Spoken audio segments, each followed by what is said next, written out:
सो भाई अगर इंडिया में बिग बॉस रियलिटी शो को कोई टक्कर देने वाला शो आया है तो लग रहा है मुझे वो अलायंस होगा। पहले मुझे लगा था कि ये भी कहीं द 50 जैसा फुस ना निकल जाए, लेकिन भैया क्या शानदार शुरुआत हुई और क्या एंडिंग हुई है इसकी। जब निखिल चिनप्पा ने ग्रुप सडनली चेंज कर लिया, अब वो किस ग्रुप में जाएंगे, किस बंदे को हटाकर उस ग्रुप से वो खुद उस ग्रुप में जाएंगे, ये सस्पेंस बना हुआ है जो कल के एपिसोड में देखने को मिलेगा। और क्या पावर लोग हैं भाई, मतलब इसमें रवि भैया हैं भाई, जिंदगी झंड बा फिर भी घमंड बा। उनकी बेटी हैं कुशाल टंडन हैं, फिर आपको अरसलान गोनी है, फिर आपको उर्फी जावेद की बहन भी है शायद डॉली जावेद, फिर आपको निखिल चिनप्पा है, रोडीज फेम निखिल चिनप्पा भाई, फिर आपको मिनी माथुर है। इंडियन आइडल में हम देखते थे स्टार्टिंग में, बचपन में जब इंडियन आइडल स्टार्ट हुआ था तो वो होस्ट हुआ करती थी भाई। मतलब वो वंशज सिंह भी हैं, वंशज सिंह जो आपको मतलब यहाँ पर बड़े लोगों को पोक करने के लिए आता है। मुझे लगता है कि वो देख लेता है कि अच्छा ये बंदा थोड़ा बहुत दिनों से इस इंडस्ट्री में काम नहीं मिल रहा है, ये आया है कहीं चिढ़ा हुआ हो, मैं इसे पोक करता हूँ, जैसा वो करण पटेल के साथ कर रहा था द 50 में। वो वंशज सिंह सेम कर रहा है वो यहाँ पर कुशल टंडन के साथ और अरसलान गोनी के साथ, खासकर कुशल के साथ मुझे लगता है। और जो प्रोमो आया है कल के एपिसोड का,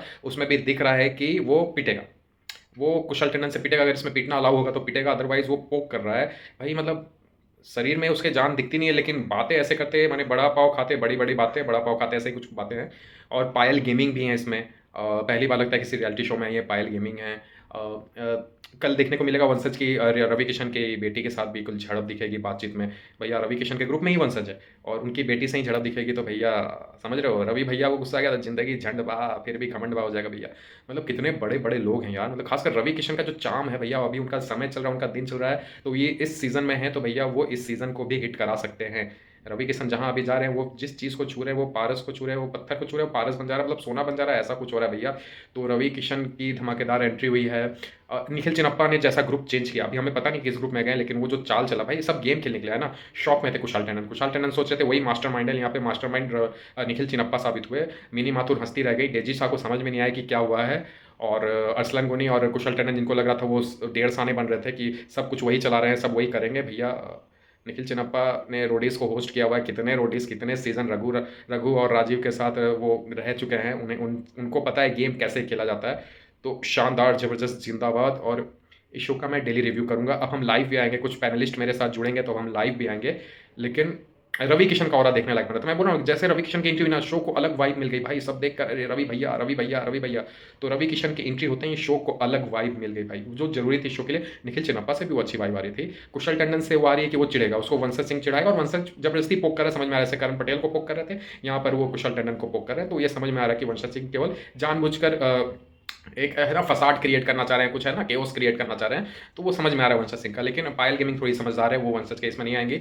और देखना तो रवि भैया का है कि कौन आकर भिड़ता है रवि भैया से। रवि भैया की बेटी को रुला के भैया वंशज सिंह को लग रहा है कि वो औने पौने 1.5 पाँव में कहीं से निकल जाएगा, तो नहीं भैया, रवि भैया की बेटी को रुलाओगे तो भैया रवि भैया तुमको पूरे शो में पूरे समय तक रुलाते रहेंगे। तो अलायंस जो मुझे लग रहा है कि ये शो चलेगा। अब कल से जो टास्क शुरू होगा वो देखकर समझ में आएगा क्या होता है, लेकिन टास्क में ही देखने को मिलेगा कुशल टंडन और वंशज सिंह का लड़ाई।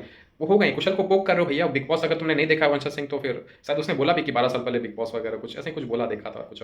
लेकिन अगर बिग बॉस नहीं देखा तो अरमान कोहली और कुशल टंडन की लड़ाइयाँ अगर भूल गए हो तो भैया जाकर समझ रहे हो। वंशज सिंह करण पटेल से तो बच के निकल गए, अब कुशल टंडन से कैसे बच के निकलोगे मुझे नहीं पता, लेकिन इतना हवा में नहीं उड़ना चाहिए वंशज भाई, है ना। और रवि भैया, अरे भैया कुछ मजा कराइए भैया, तब तो मजा आएगा, है ना। बताइए कि यूपी बिहार का क्या जलवा है आज। हर मूवी में ये भोजपुरी आइटम सॉन्ग हो रहा है, हर मूवी में लोग चाह रहे हैं कि रवि किशन भी रहें, हर शोज में रवि किशन भी रहें, हर वेब सीरीज में रवि किशन रहे। भैया दिखा दीजिए अपना जलवा। एक नंबर शो लग रहा है मुझे। हो सकता है मैं गलत साबित हो जाऊँ, 1-2 दिनों बाद बोर हो जाए, बट शुरुआत तो धमाकेदार हुई। और कुणाल खेमू का भी अलग चाम है भैया, एज अ होस्ट वो थोड़े है ना सॉफ्टी से लग रहे हैं, लेकिन भैया अच्छे लग रहे हैं, है ना। हर समय सलमान खान हर जगह जरूरत नहीं होती सलमान खान की, कभी कभी समझ रहे हो ना, कुणाल खेमू भी चाहिए होता है। जब कुणाल मेहरबान तो कॉन्टेस्टेंट पहलवान, ऐसे है ना, अलायंस पहलवान, ऐसे ही कुछ उसने बोला। मस्त लग रहा है यार, देखते जाओ जुड़ते जाओ, है ना।